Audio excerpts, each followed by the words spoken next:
Hello students, ಎಲ್ಲರಿಗೂ ನಮಸ್ಕಾರ. ಇವತ್ತಿನ ಒಂದು ವಿಡಿಯೋದಲ್ಲಿ KPTCL ಕಡೆಯಿಂದ ಮತ್ತೊಂದು ಅಪ್ಡೇಟ್ ಬಂದಿದೆ ಅಂತಾನೆ ಹೇಳ್ಬೋದು. ಅದು ಕೂಡ ಹೆಸ್ಕಾಂನ ಒಂದು ಅಪ್ಡೇಟ್ ಬಂದಿದೆ.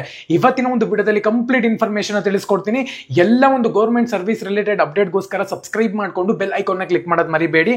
ಸಬ್ಸ್ಕ್ರೈಬ್ ಮಾಡ್ಕೊಂಡ್ರೆ ಮಾತ್ರ ನಿಮಗೆ ನೋಟಿಫಿಕೇಶನ್ ಬರುತ್ತೆ. ಅದಕ್ಕೋಸ್ಕರ ಸಬ್ಸ್ಕ್ರೈಬ್ ಮಾಡ್ಕೊಳ್ಳಿ. ಬನ್ನಿ ವಿಡಿಯೋನ ಸ್ಟಾರ್ಟ್ ಮಾಡೋಣ ಅಂತ. ಮೊದಲನೇದಾಗಿ ಒಂದು ನೋಟಿಫಿಕೇಶನ್ ಸ್ಕ್ರೀನ್ ಮೇಲೆ ಹಾಕ್ತಿದ್ದೀನಿ ನೋಡಿ. ಇದರ ಒಂದು ಪ್ರಕಾರ ಹೆಸ್ಕಾಂನ ಒಂದು ಫಿಸಿಕಲ್ ಬಂದ್ಬಿಟ್ಟು ಇದೇ 26ನೇ ತಾರೀಕು ನಡೆಯುತ್ತೆ ಅಂತಾನೆ ಹೇಳ್ಬೋದು. ಇದು ಕನ್ಫರ್ಮ್ ನ್ಯೂಸ್ ಅಂತಾನೆ ಹೇಳ್ಬೋದು. ನಾನು ನಿಮಗೆ ಸ್ಕ್ರೀನ್ ಮೇಲೆ ಅಪ್ಡೇಟ್ ಮಾಡ್ತೀನಿ. ನಾಳೆನೂ ಕೂಡ ನಿಮಗೆ ವಿಡಿಯೋ ಮಾಡಿ ತಿಳಿಸ್ತೀನಿ. ಓಕೆನಾ? ಎಲ್ಲೆಲ್ಲಿ ನಡೆಯುತ್ತೆ ಫಿಸಿಕಲ್ ಅಂದ್ರೆ ಹುಬ್ಬಳ್ಳಿಲಿ ನಡೆಯುತ್ತೆ, ಹಾವೇರಿನಲ್ಲಿ ನಡೆಯುತ್ತೆ, ಬೆಳಗಾವಿನಲ್ಲಿ ನಡೆಯುತ್ತೆ, ಮತ್ತೆ ಬಾಗಲಕೋಟ್ನಲ್ಲಿ ನಡೆಯುತ್ತೆ. ಈ ಜಾಗದಲ್ಲಿ ನಿಮ್ಮ ಒಂದು ಫಿಸಿಕಲ್ ನಡೆಯುತ್ತೆ ಅಂತಾನೆ ಹೇಳ್ಬಹುದು. ಕಂಪ್ಲೀಟ್ ಆಗಿ ಎಲ್ಲ ಇನ್ಫಾರ್ಮೇಶನ್, ಜೆನ್ಯೂನ್ ಇನ್ಫಾರ್ಮೇಶನ್ ಬೇಕು ಅಂದ್ರೆ ಸಬ್ಸ್ಕ್ರೈಬ್ ಮಾಡ್ಕೋಬೇಕಾಗುತ್ತೆ. ಸೊ ಇದು 26ನೇ ತಾರೀಕು ನಡೆಯೋದ್ರಿಂದ ಫಿಸಿಕಲ್ಗೆ ಇವಾಗ್ಲೇನೆ ನೀವು ಪ್ರಿಪೇರ್ ಆಗ್ಬೇಕಾಗತ್ತೆ.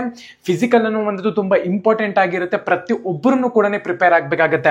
ಸೊ ಪ್ರತಿ ಒಬ್ಬರಿಗೂ ಕೂಡ ಆಲ್ ದ ಬೆಸ್ಟ್. ಯಾರೆಲ್ಲ ಫಿಸಿಕಲ್ಗೆ ಪ್ರಿಪೇರ್ ಆಗ್ತಿದ್ದೀರಾ, ಹುಬ್ಬಳ್ಳಿ, ಹಾವೇರಿ, ಬೆಳಗಾವಿ ಮತ್ತೆ ಬಾಗಲಕೋಟೆ ಇಷ್ಟರಲ್ಲಿ ಯಾವ್ದಕ್ಕನ ಒಂದಕ್ಕೆ ಹೋಗ್ಬಿಟ್ಟು ನೀವು ಫಿಸಿಕಲ್ ನ ಅಟೆಂಡ್ ಮಾಡಬೇಕಾಗತ್ತೆ. ನಿಯರೆಸ್ಟ್ ನೀವು ಹುಬ್ಬಳ್ಳಿ ನಿಯರೆಸ್ಟ್ ಇದ್ದೀರಾ ಅಂದ್ರೆ ಹುಬ್ಬಳ್ಳಿಗೆ ಹೋಗ ಫಿಸಿಕಲ್ ನ ಅಟೆಂಡ್ ಮಾಡಬಹುದು. ಇಲ್ಲ ಅಂದ್ರೆ ಹಾವೇರಿನಲ್ಲಿ ಇದ್ದೀರಾ ಅಂದ್ರೆ ಹಾವೇರಿನಲ್ಲಿ ಹೋಗ್ಬಿಟ್ಟು ನೀವು ಇಲ್ಲಿ ಫಿಸಿಕಲ್ ನ ಅಟೆಂಡ್ ಮಾಡಬಹುದು. ಇಲ್ಲಾಂದ್ರೆ ಬೆಳಗಾವಿನಲ್ಲಿ ಇದ್ದೀರಾ ಅಂತ ಹೇಳೋದಾದ್ರೆ ಬೆಳಗಾವಿಗೆ ಹೋಗ್ಬಿಟ್ಟು ನೀವು ಇಲ್ಲಿ ಫಿಸಿಕಲ್ ನ ಅಟೆಂಡ್ ಮಾಡಬೇಕಾಗತ್ತೆ. ಬಾಗಲಕೋಟ್ ನಲ್ಲಿ ಇದ್ದೀರಾ ಅಂದ್ರೆ ಬಾಗಲಕೋಟ್ಗೆ ಹೋಗ್ಬಿಟ್ಟು ನೀವು ಫಿಸಿಕಲ್ ನ ಅಟೆಂಡ್ ಮಾಡಬೇಕಾಗುತ್ತೆ. ಪ್ರತಿ ಒಬ್ಬರನ್ನು ಕೂಡ ಫಿಸಿಕಲ್ ಗೆ ಸೆಲೆಕ್ಟ್ ಆಗ್ತೀರಾ ಅಂತ ಅನ್ಕೊಂತೀನಿ. ಪ್ರತಿ ಒಬ್ಬರಿಗೂ ಕೂಡ ಆಲ್ ದ ಬೆಸ್ಟ್ ಯಾರೆಲ್ಲ ಫಿಸಿಕಲ್ ಗೆ ಅಟೆಂಡ್ ಮಾಡ್ತಿದ್ದೀರಾ. ಸೊ ಚಾನಲ್ಗೆ ಸಬ್ಸ್ಕ್ರೈಬ್ ಮಾಡ್ಕೊಳ್ಳಿ. ಇದೇ ತರನೇ ಯೂಸ್ಫುಲ್ ಇನ್ಫಾರ್ಮೇಶನ್ ಪ್ರತಿ ದಿನಾನು ನಮ್ಮ ಚಾನಲ್ ಅಲ್ಲಿ ನಿಮ್ಗೆ ಸಿಗುತ್ತೆ. ಎಲ್ಲರಿಗೂ ಕೂಡ all the best. Jai Hind.